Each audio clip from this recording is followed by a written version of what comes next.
I was shot. Somebody come up, you know, we be talking with them a little bit, and then eventually we see that they don't get it, but we still try to make them get it because, you know, us being compassionate, that's just our people. But even though we trying to look, no, it's this way, that don't mean this, it mean that. No matter how we go into it, they still ain't gonna learn righteousness. Because they don't, deep down, they don't wanna learn righteousness. Let the filthy be filthy. In the land of the upright, in the land of uprightness, where he dealt unjustly and will not behold the majesty of the Lord. Yep, and that's Esau. The land of uprightness is Israel, his people. But the so-called white man don't care about you. He don't love you. You love him and he don't love you. But y'all sit here and want to justify, actually give this man a chance of salvation. Say he got a chance of salvation. After everything that he done, this so-called white man got a chance of salvation. He didn't rape, rob, and murder no people.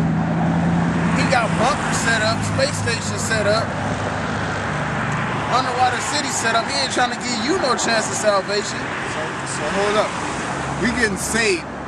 We're getting saved from what? The destruction of America. We're getting saved from the RFID chip. We're getting saved from the race war. We're getting saved from famine. Who's causing all this? Esau. So how the fuck is Esau gonna get saved from himself? He the devil that's causing this famine, taking seeds out, polluting the ground, not respecting the law of the land. You know, the messed up money system. He's gonna cause a chip. He's the one promoting race war. As far as pushing it, doing things with classes and things, putting Negroes in the ghettos and things like that. All right. He's the one that's causing this World War III. All right. So at the end of the day, what does he need to be? He's the one that's causing all this. How you gonna start up a fire and then pray to the Lord to save you out the fire? You know, that you get saved too. You know, you're a serial killer talking about, you know, help me get saved from this serial killer. You are the serial killer. You can't save yourself from yourself when you're that head plot behind the whole thing, man. The serial killer praying to the Lord that nobody find no evidence on this. Yeah. That don't make no sense. You know, justify me. Because, you know, they got killed. They don't deserve to die. I don't deserve to die either. Like, what? You gotta get judged for that, man. They gotta get you. Grab that little gas.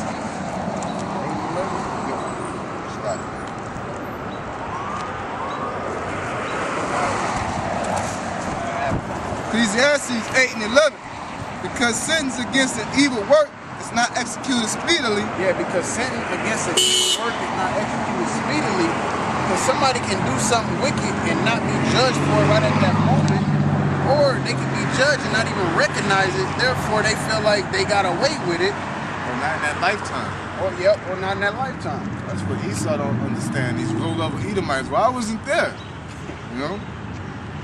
Because sentence against an evil work was not executed, because sentence against an evil work is not executed speedily, therefore the heart of the sons of men is fully set in them to do evil. Yeah, therefore it's already set in people's mind to continue in their wickedness, to continue, you know what I'm saying, in that evil.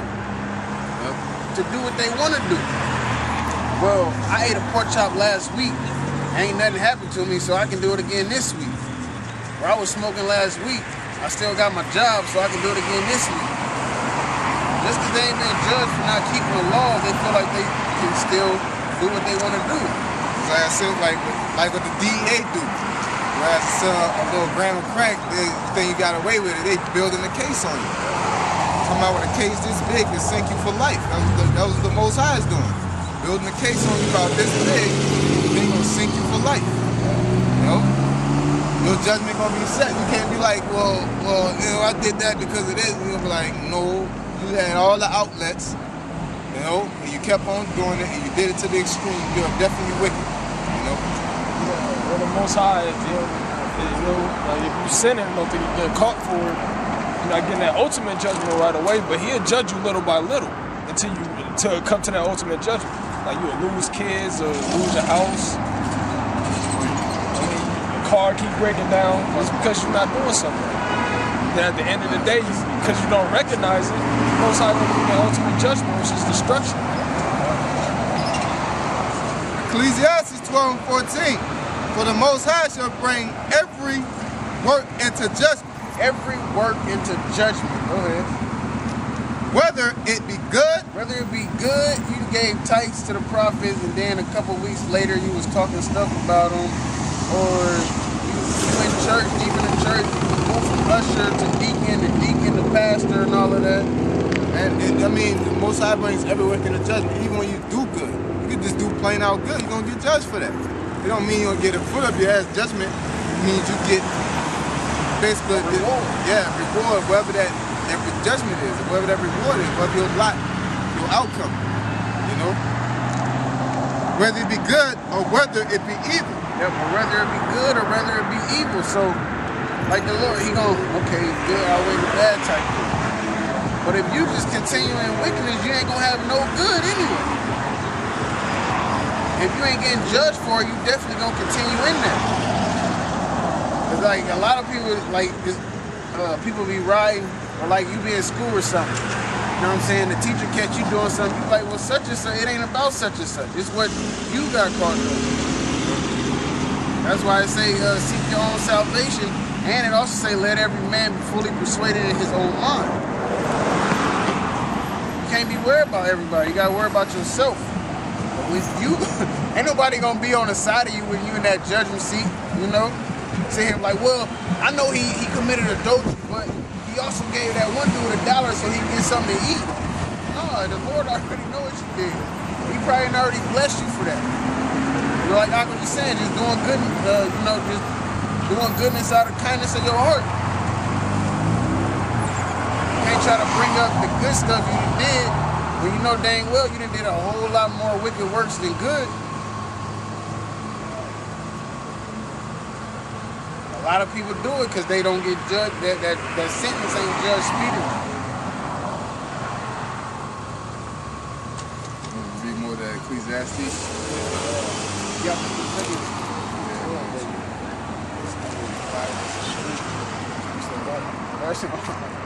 Ecclesiastes 8 and 12. Though a sinner do evil 100 times, and his days be prolonged. Yeah, though a sinner do evil 100 times and his days be prolonged, he don't get put to death for it. Yet surely I know that it shall be well with them that fear the Most High, which fear before him. Yeah, but even though this dude is still living, it's still gonna be well with them that fear the Most High because they have good works. They're doing what they're supposed to be doing. Like when it comes to prophets and false prophets, those false prophets are gonna be judged for what they do. They're not gonna the Lord's not gonna let them blaspheme him and get away with it. Because he's just. You know? But it shall not be well with the wicked, neither shall he prolong his days, which are as a shadow, because he feareth not before the Most High. Yep. But he's not going to, even though it might seem like they're getting away with it and living long, it still ain't that long.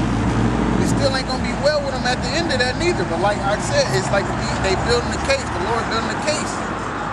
So when you try to bring up some good works, he can bring out your bad works. But look, you did this though that same day, 5 minutes after you did that. How you gave somebody $5 and then you robbed them for 10. You can't bring up no good works if the Lord know it outweigh the bad. I mean, if the bad outweigh the good. It's not even the balance of bad. It's not even the balance of how much you do. It's about the sincerity, because it says here in James. You see here in James chapter 2 verse 10. For whosoever shall keep the whole law and yet offend in one point, he is guilty of all. So it's basically the sincerity of your heart. If you're doing it in sincerity, you're trying your best, and you stumble, there's a difference. This is when David stumbled, compared to somebody that did it on purpose, didn't have a conscience, and don't care they stumbled on purpose, man. You know? They want to do what they want to do. It's where your heart is. Because it's not a matter like you do a hell of a lot of good. If you Like, they got brothers that did a hell of a lot of good, but hey, you take that chip, you done for. You know?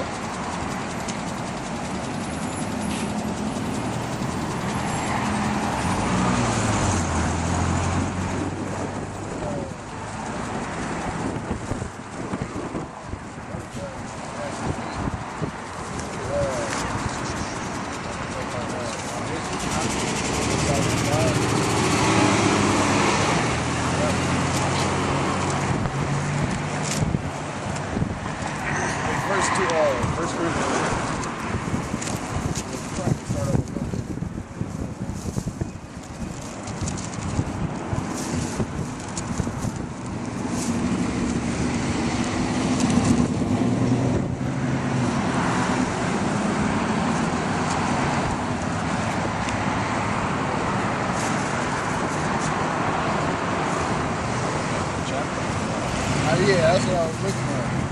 Oh, you go ahead.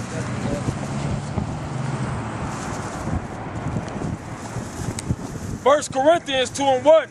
And I, brethren, when I came to you, came not with excellency of speech or of wisdom, declaring unto you the testimony of the Most High. For I determined not to know anything among you, save Yahushua and him crucified. When you go to Revelations, the testimony of the Lord is prophecies. So if you out there teaching contrary to the prophecies, you're not doing what you're supposed to be doing. You out there, you got your own prophets, making your own prophecies. If you saying you saying the chip, you know, like you got people out there saying the chip is not the mark of the beast. It's clearly is the mark of the beast. You're trying to go against prophecy, meaning you're gonna end up having people take that chip because they listen to you. You might hit them with them smooth words and everything, so you causing them to take that chip. Yeah, but it's a chip if it's not the mark of the beast. You know? Last time nigga tried that King of the Two-Thirds, he came out with all kind of analogies. Man, it was like six different things. It was never a direct answer. You know, it was saying that this is the chip. Like, because it's going to be an object. You know?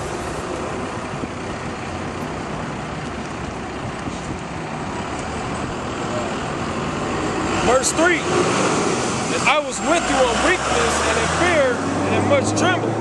And my speech and my preaching was not with enticing words of man's wisdom, but in demonstration of the Spirit and of power.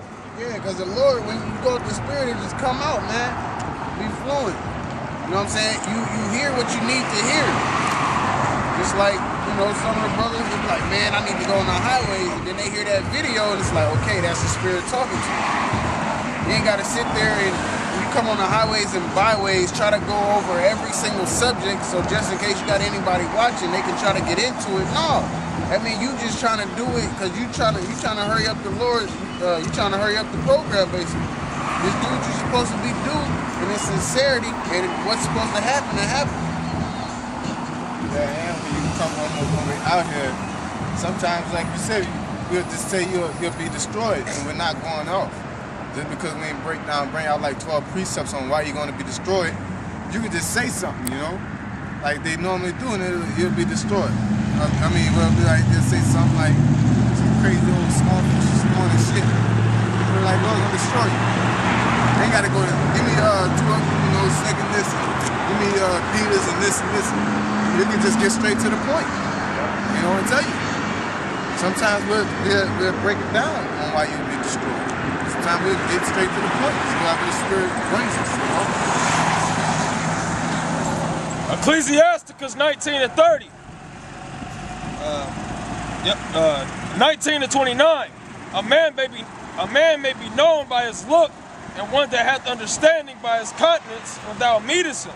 Yeah, you can tell a person by how they talk or what they got. If you see somebody wearing skinny jeans, obviously you see that this man is in the world. He's a follower of the world. Because a right person in their mind ain't gonna wear no damn skinny jeans. Or about how a man carry himself too, you know. You can tell, you know, a nigga that's supposed to tell a punk from a mile away. Dang, maybe you got A man's attire and excessive laughter and gait show what he is. Yeah, the excessive laughter. Everything ain't funny because everything